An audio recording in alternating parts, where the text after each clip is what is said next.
Olá pessoal, sejam bem-vindos à palestra Introdução à IA e Aprendizado de Máquina com Ferramentas Livres. Nessa palestra primeiro eu vou falar um pouco sobre mim, alguns conceitos básicos, depois algumas perguntas frequentes e por fim eu vou falar um pouco sobre o ECA e sobre o Scikit-Learn. Bom, meu nome é Vinícius, sou formado em Engenharia de Computação pela FURG, trabalho como analista de TI no IFSUL, uso Linux aproximadamente desde 2004, sou sysadmin e também trabalho como desenvolvedor web. Eu sempre senti uma certa lacuna na minha formação sobre IA e decidi esse ano preencher essa lacuna estudando um pouco mais sobre aprendizado de máquina e robótica, né? O que eu fiz para preencher essa lacuna?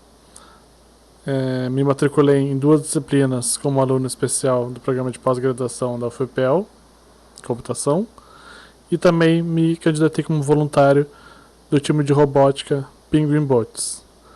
Essa palestra é um relato de algumas das coisas que eu aprendi até agora. Espero que possa ajudar vocês. Mas antes, é importante falar que eu não sou um expert e talvez nunca chegue a ser um expert em IA. Não sei se vocês já pararam para refletir sobre quanto tempo uma pessoa leva para ser um expert, né? Tem um livro chamado Outliers, do Malcolm Gladwell, que ele estudou algumas pessoas relevantes, tipo os Beatles, por exemplo, e tentou fazer uma estimativa de quantas horas essas pessoas se dedicaram às suas atividades, no caso dos Beatles, a música, antes de conseguirem atingir um talento de reconhecimento mundial. Segundo a estimativa do Malcolm, esse tempo seria alguma coisa em torno de 10 mil horas, né? Bom, então a gente precisa de 10 mil horas para ser bom em alguma coisa, né?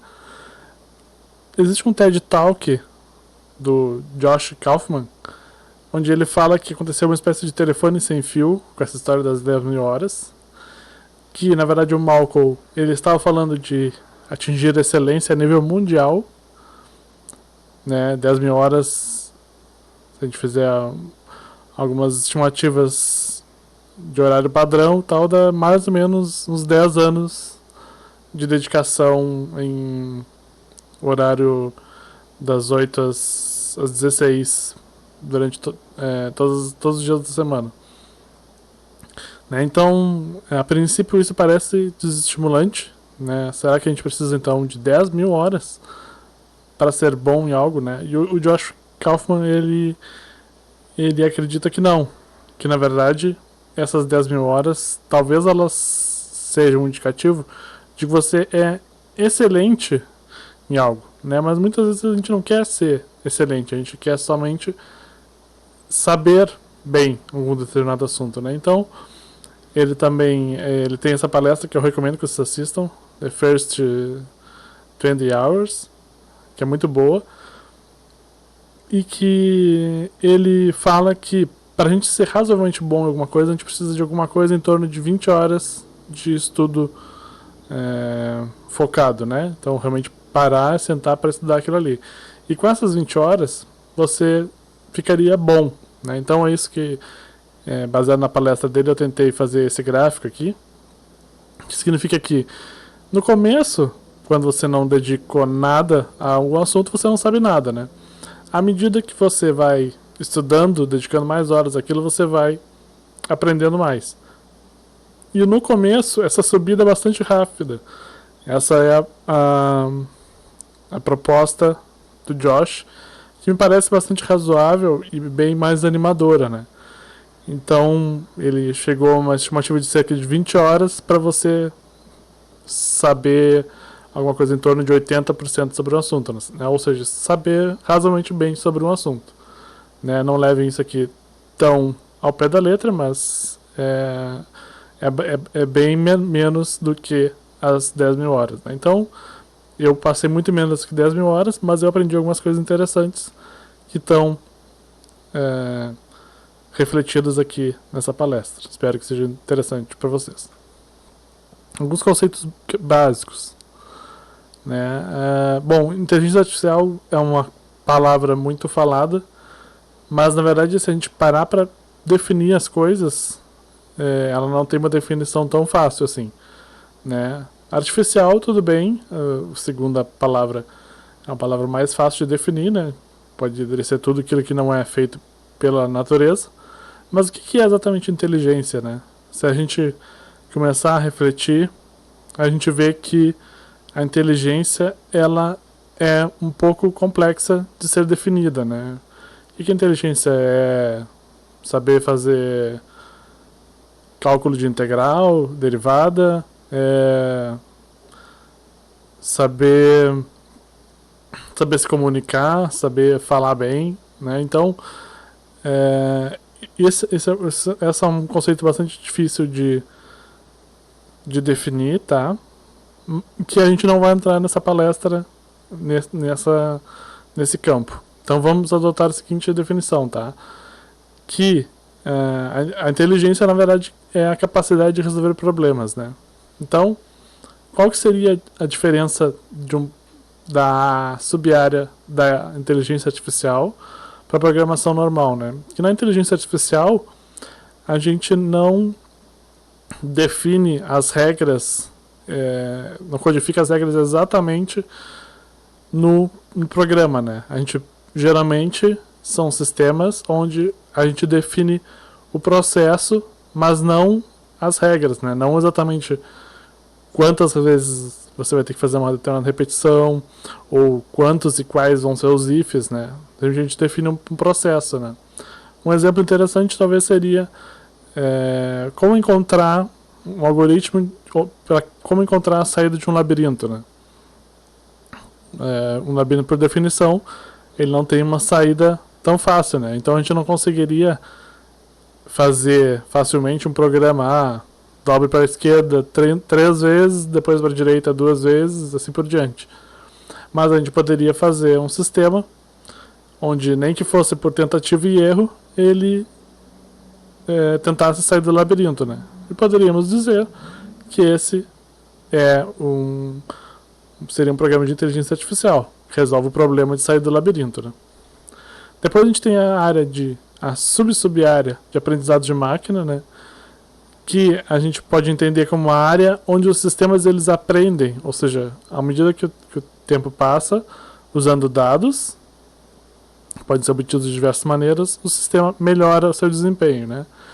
E depois a gente tem as redes neurais, que seria um dos muitos métodos para a gente programar sistemas que aprendam. Né? Então eu tenho esse diagrama aqui, né, onde uma coisa está dentro da outra, né? E esse diagrama talvez não esteja bastante em escala, né? Mas eu quis representar que dentro da inteligência artificial, o aprendizado de máquina ele representa uma parte hoje em dia importante do interesse, tanto para pesquisas acadêmicas quanto no mercado. E dentro do aprendizado de máquina, as redes neurais, por sua vez, são também uma parte importante, né? Embora existem outros métodos de aprendizado de máquina e também, embora a inteligência artificial não se limite ao aprendizado de máquina. Eu pensei em algumas perguntas que talvez possam ser dúvidas de vocês, tá na cabeça de vocês. Achei interessante a gente tentar esclarecer elas antes de prosseguir. A primeira, e talvez ela seja mais clássica, né? Os robôs vão dominar o mundo? Então eu acredito que uma figura que ilustra bem o atual estado da inteligência artificial é o Ed 209. Para quem não se lembra, ele é um robô que aparece no filme do Robocop, né, que é um filme um pouco antigo, de 1977, mas eu assisti recentemente e, na minha opinião, particularmente envelheceu muito bem, continua muito interessante. E, para quem já assistiu, com certeza vai se lembrar que o Ed 209 ele é muito poderoso, tem muito poder de fogo, mas ele não se adapta bem, né? Tem uma cena que ele precisa descer uma escada e o resultado é esse aqui da figura, né? Ele tropeça e não consegue descer a escada. Então eu acho que a IA e os robôs, eles são muito poderosos para algumas tarefas, mas eles ainda não se adaptam muito bem ao mundo, né? Então eu acho que a gente ainda está bastante longe dos robôs dominarem o mundo, né? Acredito que talvez alguns de vocês vão pensar, mas e os robôs da Boston Dynamics, né? Quem não viu, eu vou deixar alguns links depois. São robôs que realmente a gente tem uns vídeos bastante impressionantes deles pulando e andando, sendo chutados, inclusive.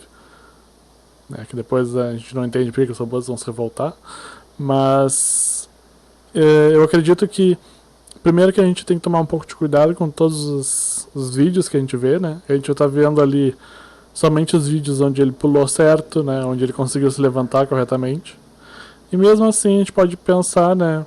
Até que ponto que ele está andando ali em superfícies planas, em terrenos conhecidos, né? Então eu acredito que a gente tem que ser um pouco cético quanto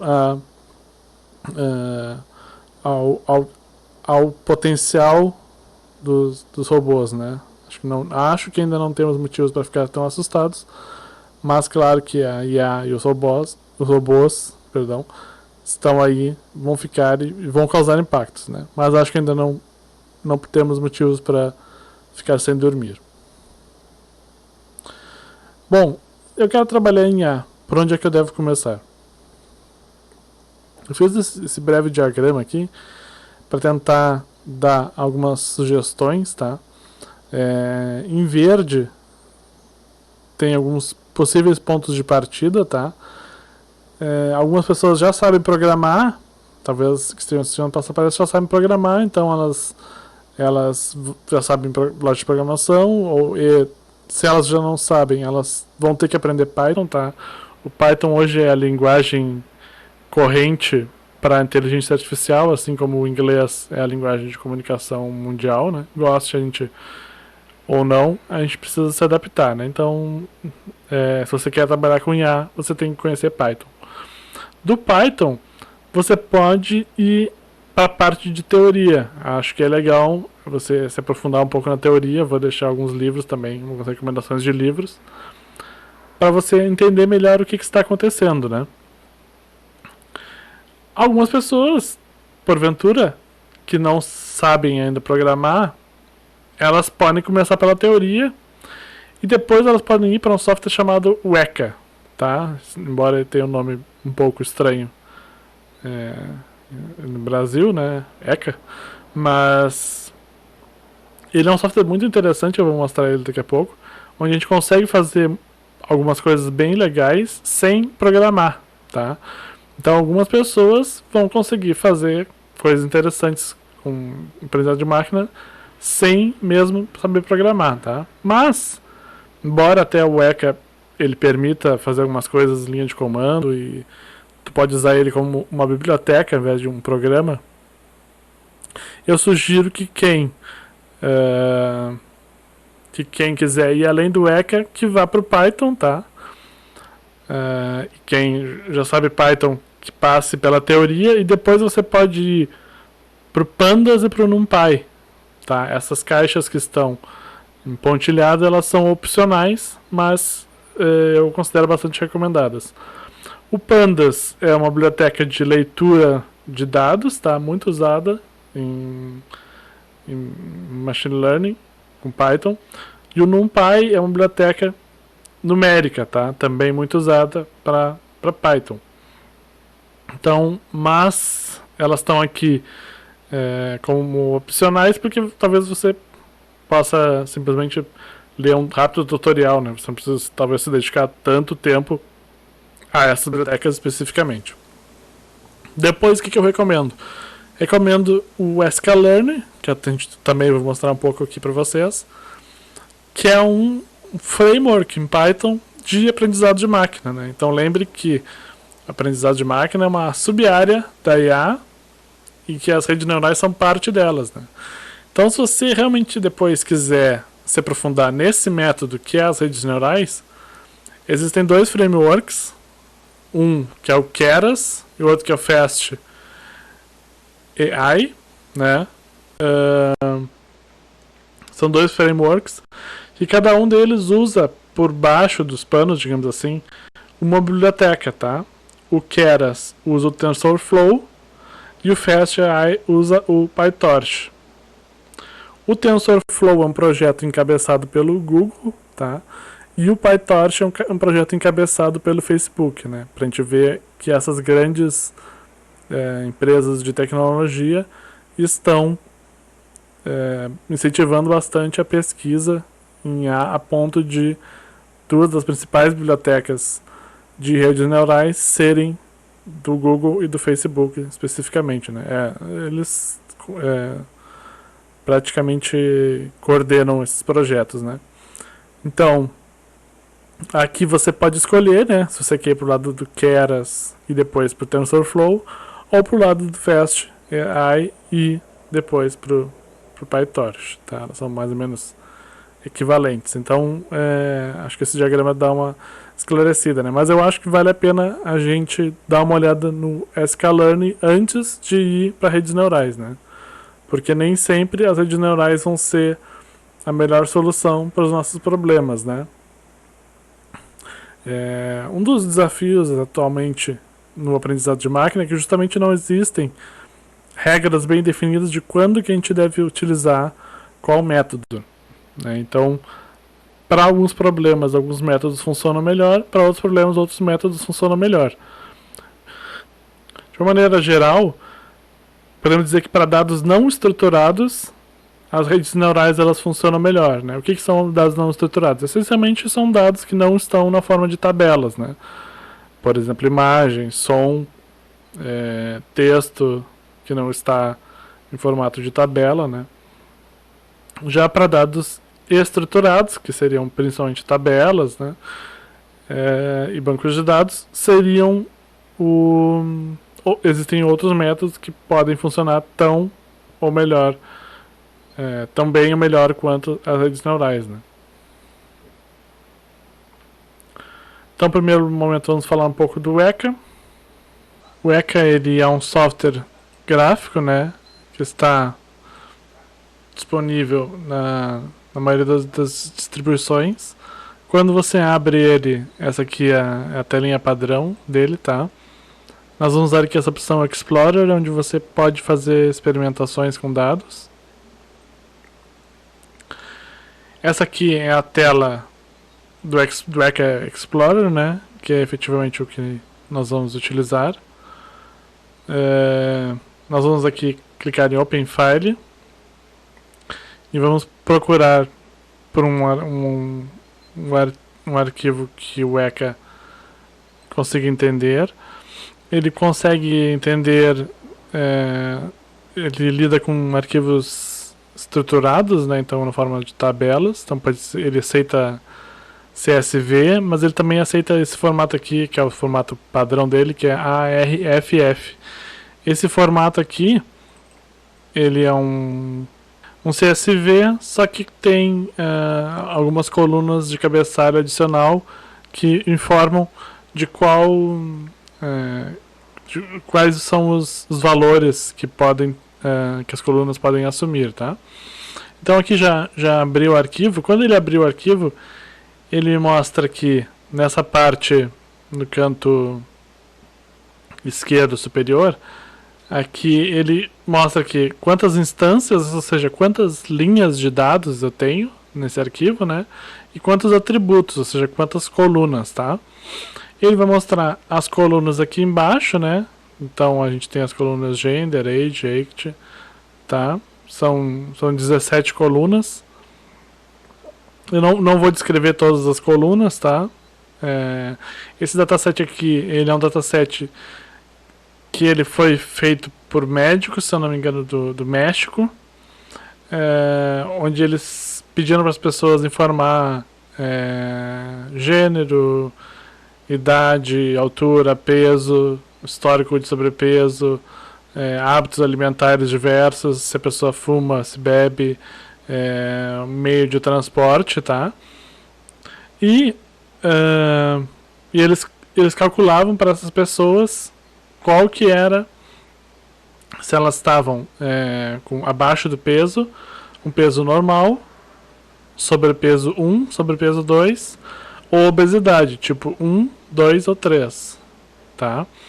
Então, essa coluna aqui, obesidade, seria relacionada não somente ao peso, né? Mas se a pessoa... como é que está a questão de saúde dela em relação ao peso, né? Bom, se a gente for clicando aqui nas colunas, né? A gente pode observar algumas colunas são do tipo categóricos, ou seja, são colunas que elas têm ou alguns tipos de rótulos, né? Nesse caso aqui, coluna gender, ela tem, ou ela assume o valor female ou male, né? E ela tem 1.043 mulheres e 1.068 homens. Aqui a idade, né? Como a idade nessa parte aqui inferior direita, nós temos como é que as idades se distribuem, tá? E a cor tá falando qual o tipo de obesidade, né? Então, a gente pode ver que tem mais pessoas responderam se não me engano, era um questionário online, e mais pessoas nessa faixa aqui, abaixo de 37 anos, né? Responderam o questionário. Como essa coluna aqui é uma coluna numérica, ele não mostra todas as possibilidades, né? Porque seriam muitas. Então ele mostra aqui o mínimo, o máximo, né? A média, o desvio padrão. A mesma coisa para as outras, né? Quando é numérico, ele mostra essas análises estatísticas, senão ele mostra os rótulos e quantos rótulos tem de cada uma, né? Então aqui, por exemplo, Family Story with Overweight, se tem sobrepeso na família, né? Então a maioria das pessoas tem, né, que responderam esse questionário, e a minoria não tem sobrepeso, tá? Então, interessante aqui a gente pode mudar qual que seria a coluna alvo, né? Então a coluna alvo num sistema de aprendizado de máquina seria a coluna que a gente está tentando prever, né? Porque muitos desses sistemas de aprendizado de máquina, na verdade, eles estão tentando classificar alguma coisa. Então, eles estão tentando classificar se numa imagem se tem uma faixa de pedestre, por exemplo, né? Se tem um carro autônomo, ou se aquele cliente é um cliente em potencial, se ele vai retornar a comprar, alguma coisa do tipo, né? Então, geralmente tem uma das colunas é a coluna que a gente vai treinar, vai usar como alvo, ou seja, no momento do treinamento ele não vai considerar essa coluna aqui, porque justamente é a coluna que ele busca adivinhar. Então, para isso nós vamos treinar o modelo, para que ele consiga, com base nas outras colunas, estabelecer relações que a gente não percebe, né? Aqui o ECA, ele permite a gente remover algumas das colunas, né? Por que a gente poderia querer remover algumas das colunas? Por exemplo, a gente tem um problema no aprendizado de máquina que a gente chama de vazamento de dados, ou seja, quando a coluna que a gente quer prever, ela está muito associada com alguma outra coluna dos dados que nós temos, né? Ou seja, é praticamente como se a gente olhasse para uma das colunas e a gente conseguisse prever somente com base daquilo ali, né? No nosso caso, a gente vê que o peso ele tem um pouco esse comportamento, né? A gente observa que as pessoas que têm mais peso têm uma maior tendência a ter obesidade, né? O que faz um certo sentido. Então, né, o que pode ser uma característica do fenômeno que a gente está querendo modelar, mas pode ser também algum problema de medição, um problema nos nossos dados, né? No nosso caso, faz sentido, né, que o peso ele realmente esteja relacionado com o grau de obesidade, né? Então a gente vai deixar aqui, mas se eu quisesse eu poderia clicar aqui e clicar em remover, que poderia remover essa coluna. Ele não seria removido dos nossos dados originais, mas sim da análise, né, do arquivo em memória que nós temos. Depois aqui nós vamos na aba classificação, onde nós temos diversos algoritmos de classificação, tá? Por padrão ele vem selecionado o 0R, tá? o que é o zero R? O zero R é um algoritmo de referência, tá? Que ele vai fazer o seguinte, vamos voltar aqui no processamento. Se a gente observar a obesidade, dessas colunas aqui, qual é a que tem maior valor? Essa aqui, né? 351. Que, a gente olhando aqui em cima, a gente vê que é obesidade tipo 1. Então, o que é esse algoritmo? Ele é um algoritmo muito simples, que ele simplesmente conta a coluna alvo que a gente tem, vê qual que tem maior valor e chuta que todos os atributos, que todas as nossas instâncias, que elas têm aquele mesmo valor no alvo, né? Ou seja, não importa as outras colunas, ele vai sempre chutar que a pessoa tem obesidade tipo 1, né? E nessa nossa base de dados aqui, em 351 casos, ele vai acertar, né? Então esse algoritmo, na verdade, ele não tem grande utilidade, mas ele serve de base, né? Para a gente ver se o nosso processo tem algum problema, se os dados estão sendo carregados corretamente, né? Se ele não funcionar com esse algoritmo aqui, possivelmente a gente tem um problema dos dados que a gente tem que revisar antes. Então eu vou clicar aqui em Start, ele vai treinar com esse algoritmo aqui, tá? Como esse algoritmo é muito simples, o resultado é realmente muito rápido, tá? Então, aqui ele já fez o treinamento, tá?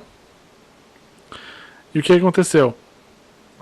Nós temos aqui de interessante, ó, aqui nessa parte da direita, ele vai mostrar estatísticas do nosso treinamento, né? Então ele acertou 351 instâncias, que é exatamente o número de instâncias que realmente eram obesidade tipo 1, né? Que isso corresponde a 16% da nossa base de dados, tá?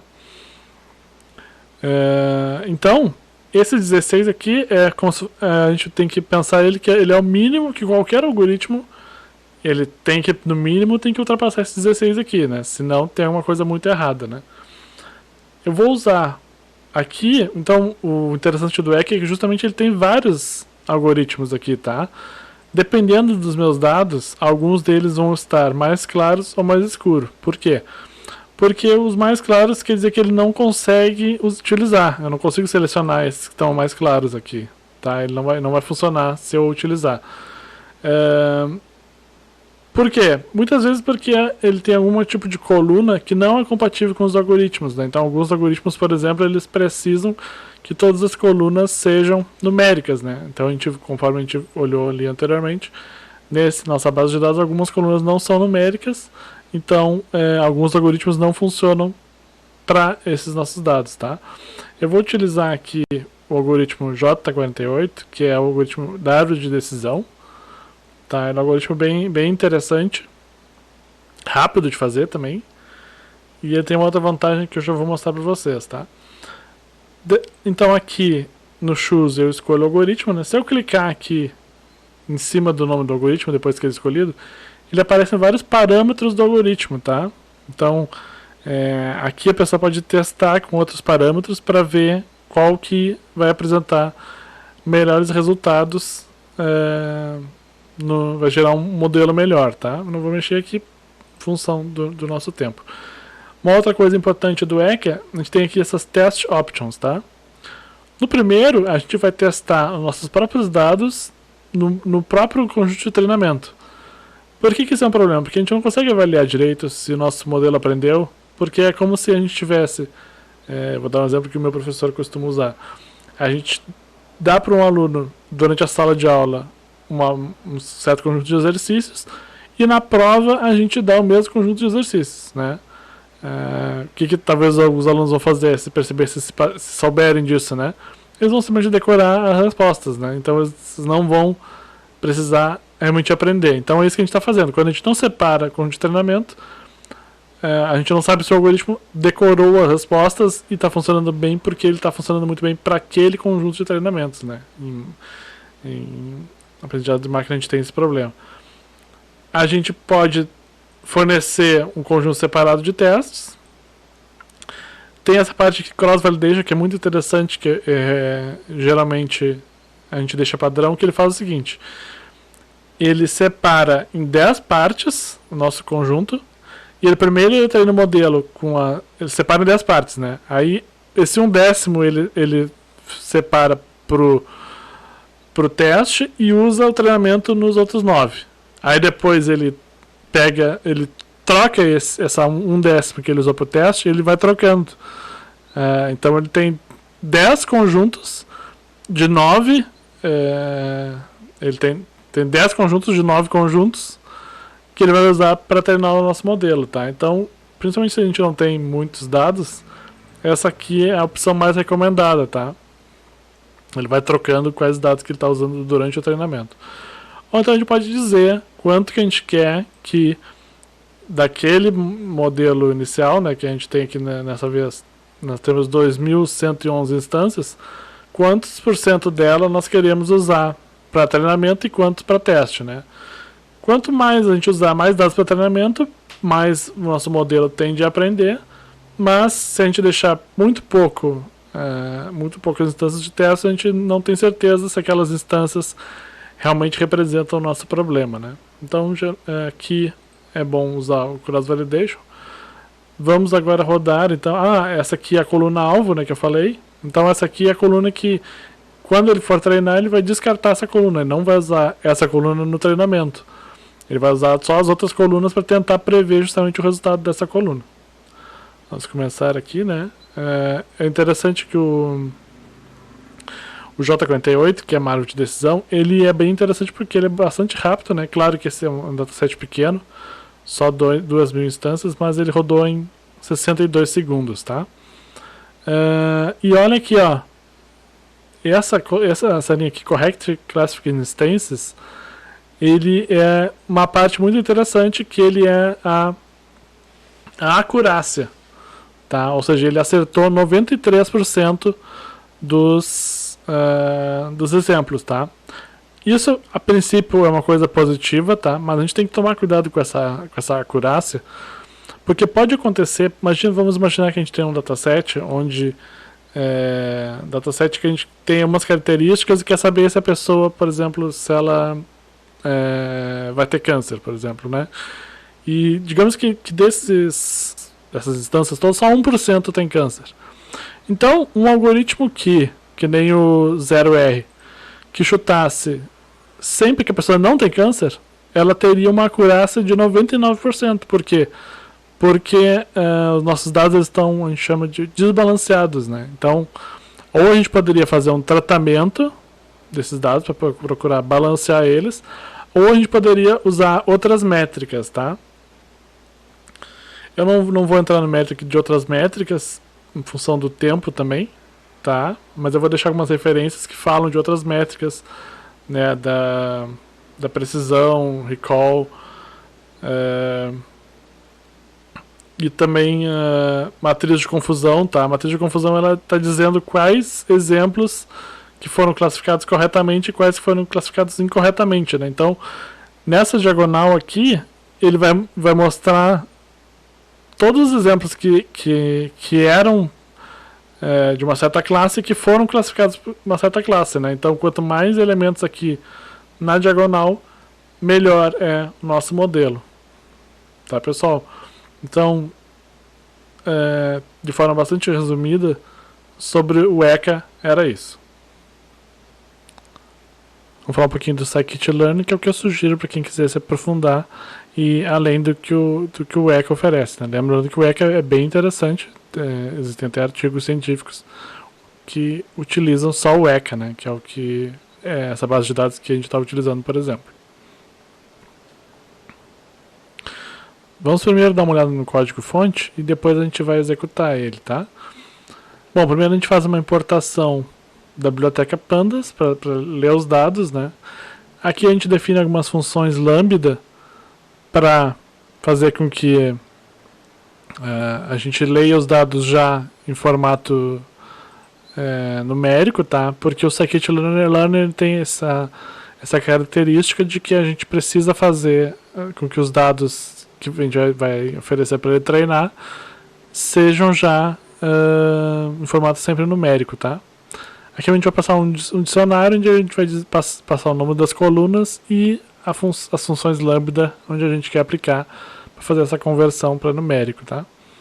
Depois a gente passa o nome do arquivo CSV que a gente está lendo, é o mesmo arquivo aquele que a gente viu com o ECA, só que sem os cabeçalhos, né? Praticamente só os dados.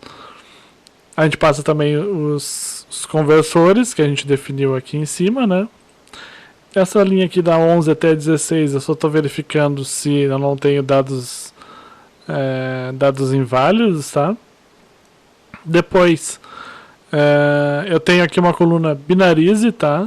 Eu defino uma função binarize. Essa função binarize, ela funciona para quê? Por que ela é necessária? Como eu falei, o ECA ele só entende valores numéricos. Então o que a gente vai fazer? Essas colunas aqui são colunas, por exemplo, meio de transporte, onde a gente tem vários rótulos, né? Nesse meio de transporte, por exemplo, a gente tem bicicleta, automóvel. Então o que a gente faz? A gente usa uma técnica que se chama on-hot. A gente pega todos os valores possíveis dessas colunas e transforma eles em vários vetores, em várias colunas. Ou seja, a gente bota uma coluna automóvel e a gente bota nessa coluna só nas linhas que tinham esse meio, que estavam indicando que usava esse meio de transporte. A gente adiciona uma outra coluna, bicicleta, onde a gente vai botar para todo mundo que estava usando bicicleta e 0 para todos os outros. Então a gente transforma uma coluna categórica em várias colunas com valores numéricos, tá? Isso aí é necessário para o scikit-learn funcionar. Depois a gente carrega o módulo de divisão. Depois a gente carrega o módulo que faz a divisão dos dados de teste, tá? Aqui a gente está dividindo em treino e teste, e a gente está dizendo que a razão é de 20%, tá? Então, 80% dos dados eu vou usar para treino e 20% para teste. Aqui eu estou definindo a coluna alvo e estou tirando essa coluna dos dados de treinamento, né? E deixando, aliás, né? Aqui eu divido os X, vão ser todas as colunas que eu vou usar para treinar. E o meu alvo vai ser o Y. Então aqui eu estou dizendo que o meu Y vai ser somente a coluna alvo. E aqui nessa linha 51 eu estou dizendo que todas as outras colunas, menos o nível de obesidade, eu vou utilizar no treinamento. A mesma coisa aqui, faço isso, a mesma coisa para o conjunto de teste, que é onde eu vou testar depois, ver se o meu classificador ficou bom. Aqui o Scikit-learn ele é bem interessante, tá? Depois eu vou deixar um exemplo mais completo, onde a gente simplesmente importa outros tipos de classificadores, assim como no ECA a gente só selecionava. A gente instancia esses classificadores, e cada um tem seus próprios parâmetros, mas eles são bastante simples de a gente utilizar. Que então aqui vai ter, nessa variável modelo, vamos ter o nosso modelo pronto para ser treinado. A gente vai e aqui independente de qual classificador que a gente vai utilizar, ou seja, de qual algoritmo que a gente vai utilizar para treinamento. Então é muito fácil de testar vários algoritmos com sklearn, né? Depois a gente vai usar essa função fit, que vai tentar ajustar as colunas de X a nossa coluna Y, né? Ou seja, vai fazer o treinamento efetivamente do modelo, né? E vai retornar nosso modelo treinado.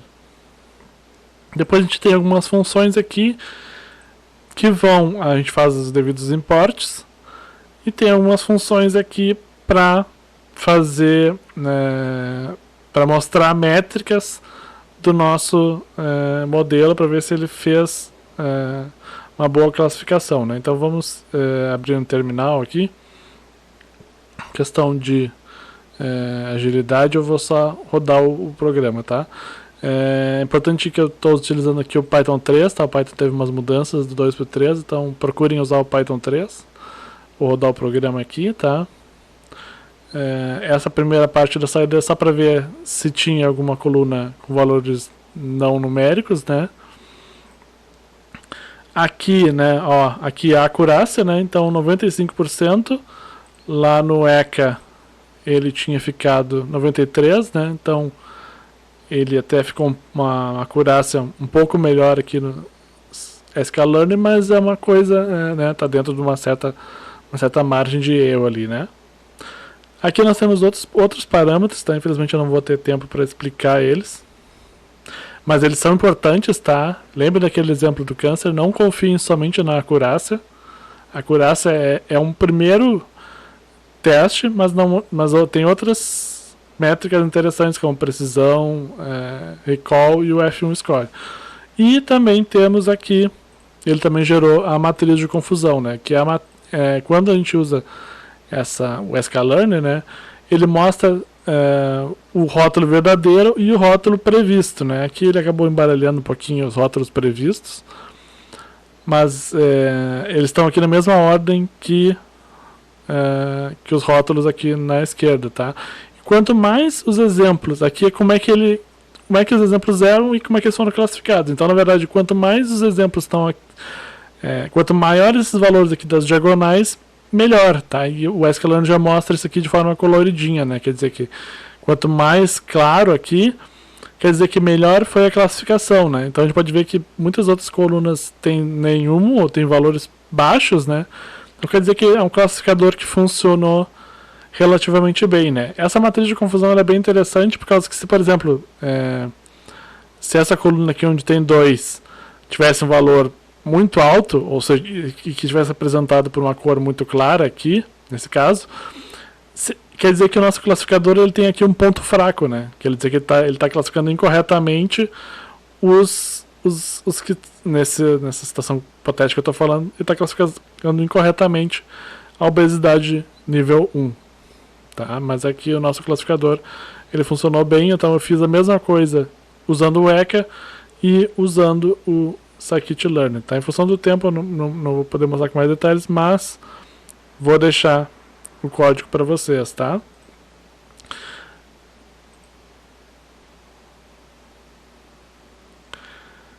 Aqui estão as referências que eu utilizei na palestra, tá? Todos os links e mais alguns conteúdos que eu não couberam na apresentação eu vou botar nesse endereço aqui, algonautas.com.br/ia-robótica.